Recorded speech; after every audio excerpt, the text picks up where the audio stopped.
네, 안녕하세요. 생명심입니다.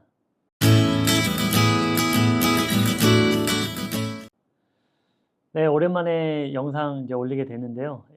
요즘에 좀 여러 가지 현상들을 보면서 더 이상 지체하거나 게을리해서는 안 되겠다라는 생각이 좀 듭니다.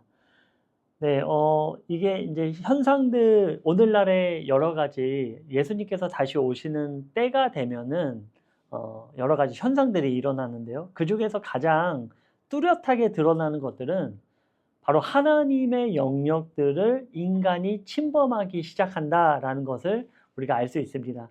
우리가 여러 가지 역사를 봤을 때, 특히 창세기 때 많이 보면요, 하나님의 영역을 침범하는 것들에 대해서 하나님은 용서하지 않으십니다. 첫 번째는 무엇이었습니까? 가장 대표적인 것은 선악과를 따먹지 말아라. 그것은 누구의 영역입니까?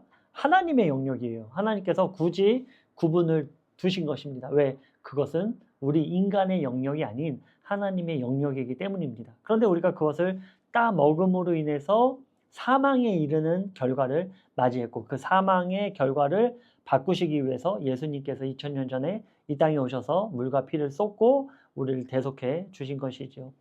그런데 애석하게도요, 예수님께서 다시 오시는 그때가 되면은 바로 그 창세기 때 하나님의 영역을 침범하는 일들이 오늘날에도 일어나게 된다는 것을 우리가 말씀을 통해서 알 수 있습니다. 여러 가지 지금 요즘에 일어나는 일들이 그 현상들을 잘 뒷받침하고 있죠. 그래서 계속해서 이런 내용들을 좀 다루려고 합니다.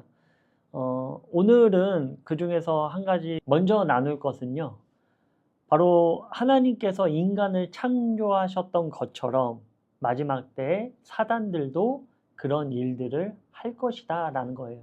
그런 일들이 이미 이루어지고 있고요. 자, 하나님께서 천지를 창조하시고 여섯째 날에 인간을 창조하셨습니다. 누가 주체입니까? 창조주이신 하나님이 주체세요. 그리고 피조물은 누구입니까? 바로 인간이죠. 아담이죠.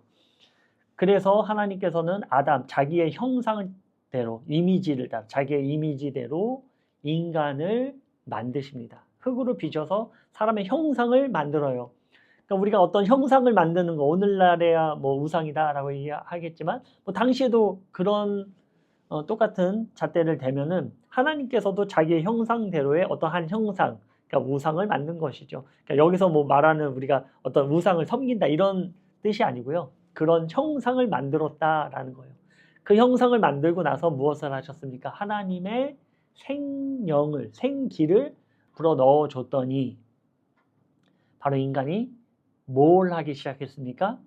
살아나서 뭐 말을 했겠죠. 하나님과의 대화를 시작했을 것입니다. 왜? 하나님은 사랑이 많으신 분이라 그 사랑을 소통할 수 있는 대상이 항상 필요하시죠. 하나님이 이 사랑을 혼자서만 주고받을 수 없잖아요. 그러니까 그 사랑을 하나님께서 표현하시기 위해서 그 대상들을 사랑의 대상으로 창조하신 게 바로 우리다라는 거예요.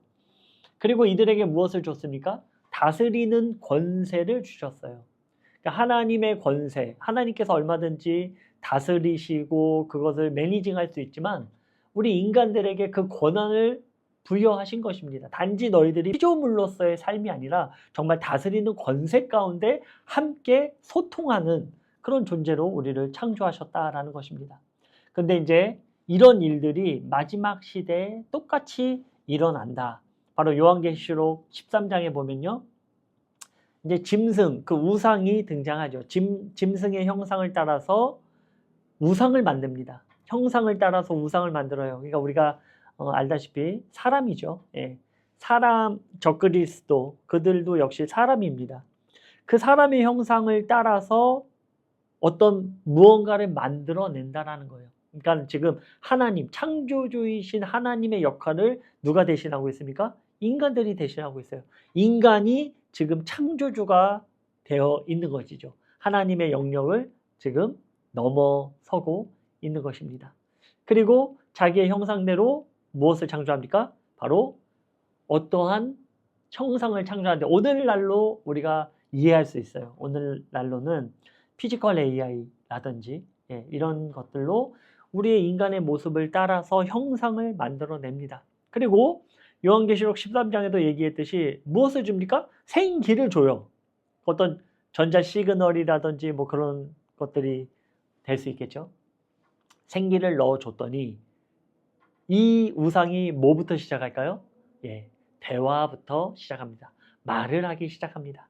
그리고 누구든지 경배하지 않는 자들에 대한 처벌이 이에게 권한으로 주어집니다. 마치 하나님께서 이 천지 창조하실 때 이 모든 것들을 다스려라 라고 하신 것처럼 이 마지막 때 이 우상이 이 적그리스도가 피지컬 AI라든지 어떠한 뭐 더 발달된 뭔가에게 생기를 넣어주고 그가 말을 하기 시작하고 그에게 권한을 주는데 어떤 권한을 줍니까? 누구든지 경배하지 않는 자는 죽이는 그런 무시무시한 권세를 주게 됩니다. 그러니까 우리가 이런 현상들, 이런 시대들을 지금 보고 있어요. 그럼 이런 시대를 보고 있으면서도 이거는 뭐 로마 시대에 끝난 얘기다. 뭐 이미 지난 얘기고 이미 우리는 천년왕국을 살아가고 있고 뭐 마지막 환란은 없다. 뭐 이렇게 얘기하는 것들은 다시 한번 생각해 봐야 될 것 같아요. 예, 그래서 오늘 첫 번째로 나눈 게 무엇입니까? 바로 무언가를 만들어내는 자기의 형상대로 만들어내는 것들. 그러니까 창세기에서 여섯째 날에 하나님께서 하신 일들을 지금 인간이 요한계시록 13장에 다다르는 그 시점에 그러니까 지금 그런 일들이 많이 일어날 거예요. 한꺼번에 그런 게 이루어지는 것이 아니라 이미 그런 기술들이 발달이 되고 어느 순간 그것이 이루어질 때 뭐 예를 들어서 제가 적그리스도다. 그러면 제 모양을 따라서 똑같이 만들어내겠죠. 왜냐하면 나는 일을 하지 않고 얘가 일을 하게끔 만드는 거죠. 나의 모든 사상과 이념을 이 피지컬 AI에게 심어주고 이가 이제 나의 권한을 받아서 일을 하는 거죠. 마치 그 이집트에서 요셉이 바로로 하여금 그 인장 반지를 받은 것처럼 그런 역할을 이제 피지컬 AI가 하게 된다라는 것입니다. 우리가 이런 시대를 보면서 정말 가까이 왔구나 라는 것을 좀 우리가 알았으면 좋겠어요. 예, 정말 알았으면 좋겠고 정말 이런 일들이 그냥 요즘도 뭐 소통하다 보면은 좀 이상한 사람 취급 당하는 경우들도 많습니다. 우리 뭐 최소한 이런 나누시는 분들은 이런 현상들을 좀 알고 같이 이런 부분에 대해서 고민하고 또 우리가 마지막 때를 살아가면서 뭘 할 것인가, 우리에게 필요한 것이 무엇인가 이런 것들을 조금 같이 고민하고 또 우리가 아는 것으로만 끝나는 것이 아니라 정말 많은 사람들에게 정말 복음을 전하는 예수 그리스도의 그 사랑의 복음을 전하는 그런 시간들을 가졌으면 좋겠습니다. 네, 오늘은 여기까지 하고 다음 주에는 또 하나님께서 아담과 하와에게 말씀하신 아담과 하와가 선악과를 따먹고 나서의 하나님께서 처벌로서 말씀하신 그런 일들에 대해서 또 나누도록 하겠습니다. 네, 감사합니다.